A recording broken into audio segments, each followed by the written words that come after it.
Umorex Glock 17 Gen 5 MOS Airsoft Gas Blowback Pistol para kay Sir John ng Baras, Rizal. Okay, so this Umorex Glock, no, ito yung version na gawa ni GHK. Okay, so ito yung aluminum slide, saka aluminum outer barrel. Tapos ito yung may trigger na medyo matigas, na parang same sa tunay.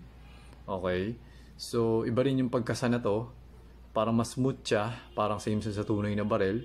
Yung magazine niya, parang same din sa tunay na barrel. Okay, so hindi nakikita yung spring sa harap. Okay, so ito, testingin na muna natin. Okay, before ko siya i-pack for shipping. Okay, so firing. Okay. Kumakain yung kamay ko sa sobrang tigas. Yan, okay. Okay, 6 shots. Open chamber, no more BB.